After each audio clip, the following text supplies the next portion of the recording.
What's up guys, Joe Parfanook here and welcome to my YouTube channel. So today's video is going to get into how you can instantly increase your sales with this one tool. If you're at around the 10K a month mark with Amazon FBA, then this is the perfect time to pull trigger on this tool, which is called a Repricer. And this video is going to go over my two favorite repricers, which is Profit Protector Pro and GoAura. The reason that these tools will help instantly boost your sales is because they will be doing the repricing for you 24/7. Whereas if you are repricing all your products manually, it is very hard to do that on a 24/7 basis. And it can become very, very time consuming doing it manually. So it makes sense to outsource it with a repricer that can cost you $50 to $100 a month. So let's get into the video so you can see exactly how these two repricers work. And as always, if you got value, please drop a like, comment, and subscribe. Thank you guys for watching. Let's get into it. What's up guys? Welcome to the tutorial. So I'm going to go through GoAura and Profit Protector Pro. So GoAura is $97 a month. It is more for an immediate or advanced seller. And then Profit Protector Pro is really more for a beginner, I would say, because it is $60 a month. But it does have the AI features, rule-based features. It has everything you want in a repricer. This is the repricer I've used for my first year or so in business, and it was super awesome. It really did the job, and it was definitely very budget friendly as well. So here's GoAura. Essentially, we're going to go through the strategies today, but there's a couple different things. There's workflows. I don't want to overcomplicate it. I don't really use workflows, but it will automatically reprice listings for you based on when you add the SKU. That's a workflow that you can create as well. That's something I talked about in my private community. And there is pricing strategy activities you can look at, reports, and then stuff like that. One thing I really like about GoAura is that it syncs to Inventory Labs, so it will automatically transfer your buy cost over. And if you don't have Inventory Labs, and you'll just have to upload your buy cost manually, so it knows basically how to reprice based off that. So yeah, it's a super cool tool, and I really do like this. I've been using this for the last 6 months, and it's been amazing. So GoAura has been better, in my opinion, than Profit Protector Pro.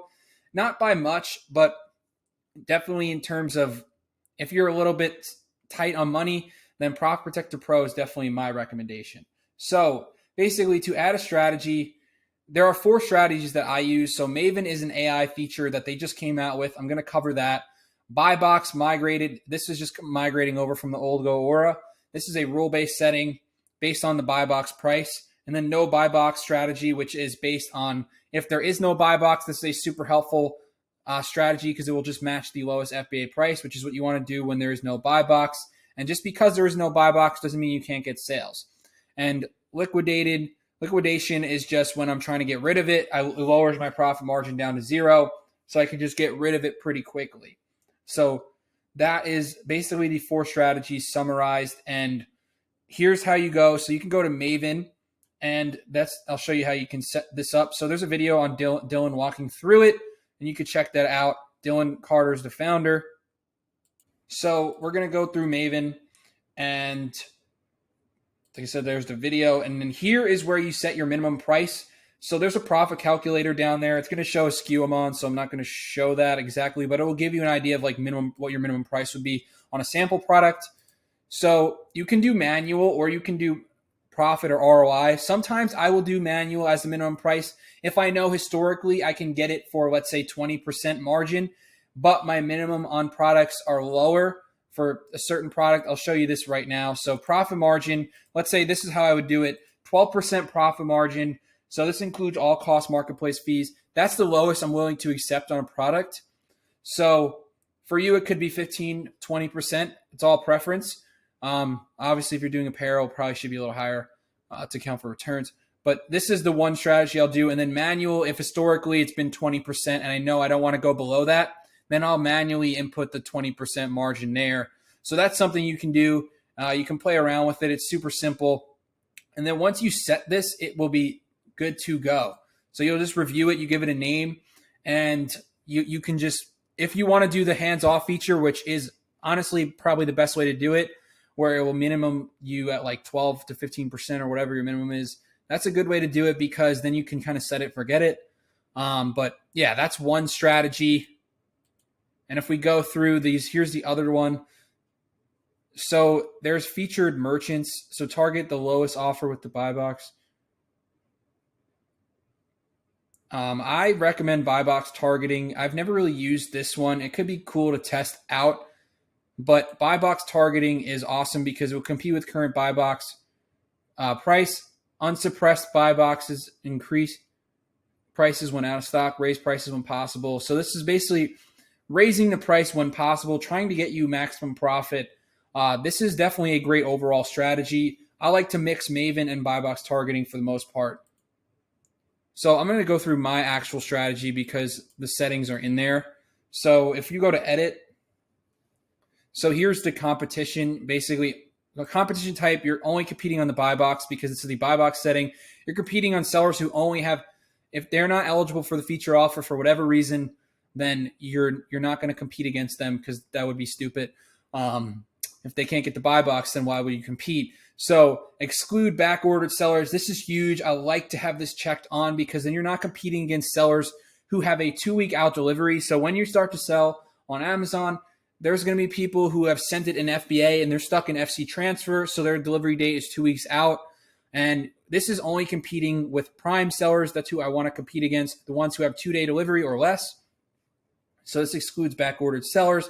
You can exclude sellers below a set feedback rating. So if you're worried about like beginner sellers who just launched, you could set this. I haven't actually, but this would exclude sellers who have like a 0 review. And that will basically, sellers who are doing just reckless stuff, then they don't really know what they're doing, stuff like that. But yeah, so that's how you set that on the competition.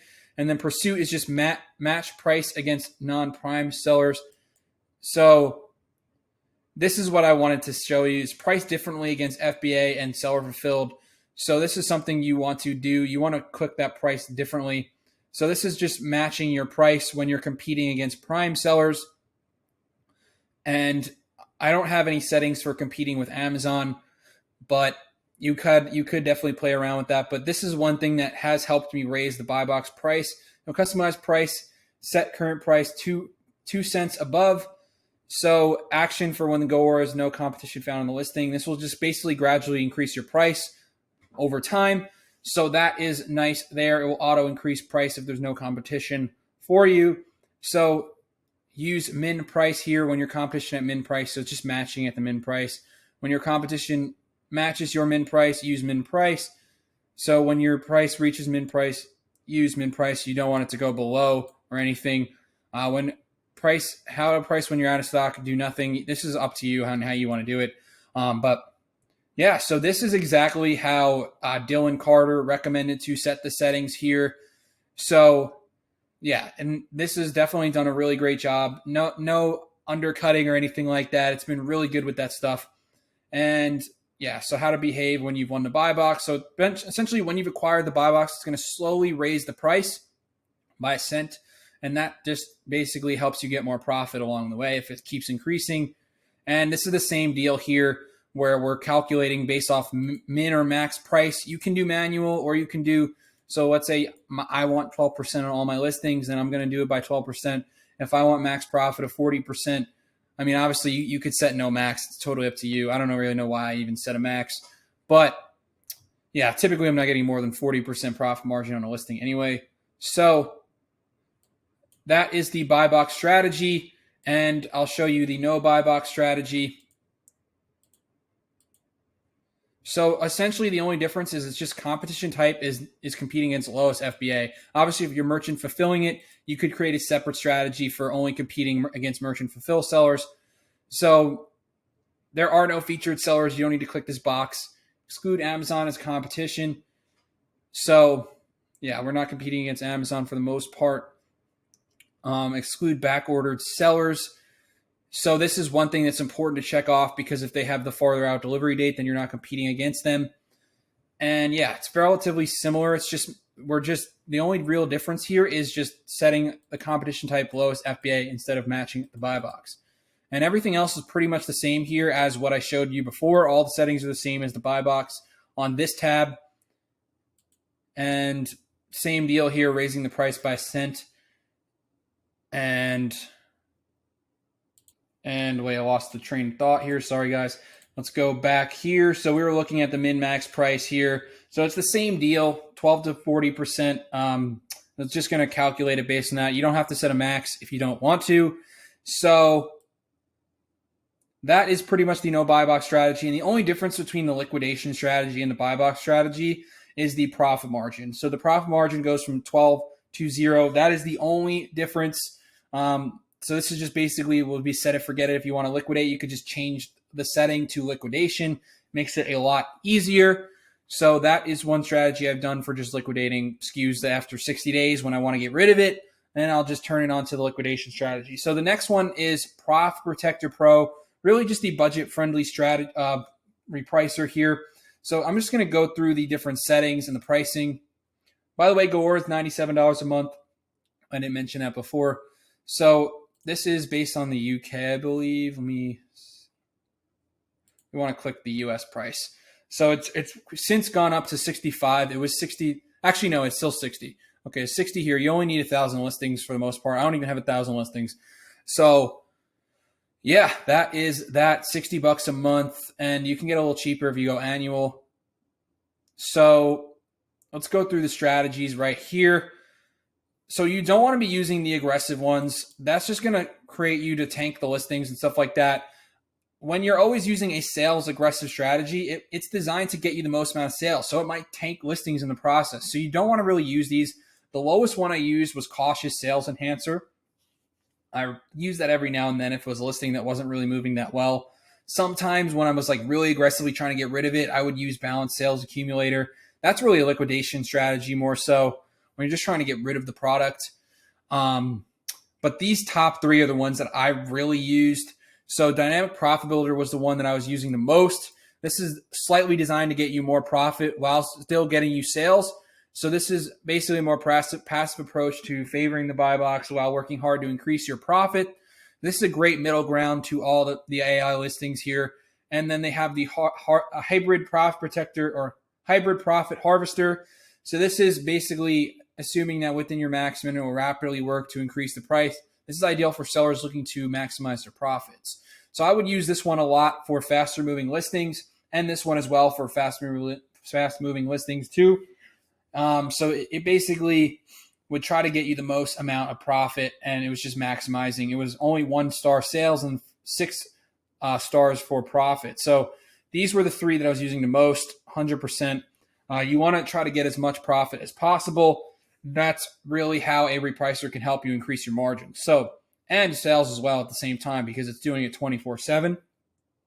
So there are some non-algorithmic strategies as well. I didn't really use the match buy box. I'd use the match low FBA price for stuff without a buy box. And that was pretty much it. Never penny under, never anything like that. When I was doing books, I used this used books and good algorithmic strategy. That's if you're using books, if you're doing books, that's a good strategy because it will basically price based on the condition of the book.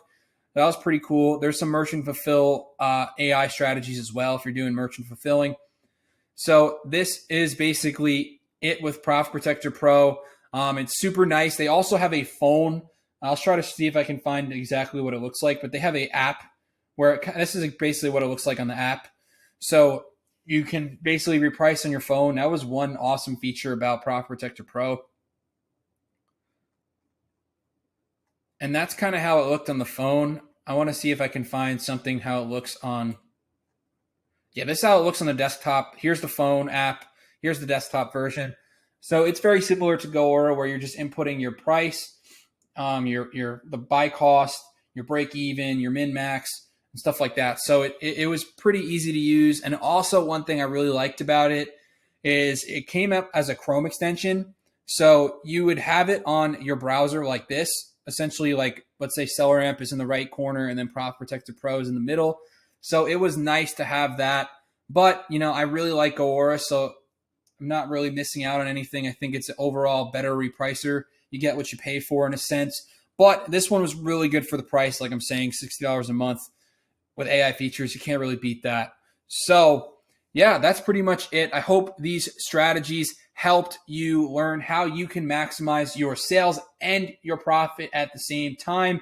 Repricer is awesome for someone who's doing around 10K a month and above. You definitely have a lot of SKUs at the point where you want to start to reprice 24/7. It will help instantly boost your sales. I guarantee you that. So yeah, as always, if you got value, please drop a like, comment, and subscribe. Thank you guys for watching. I'll see you on the next video.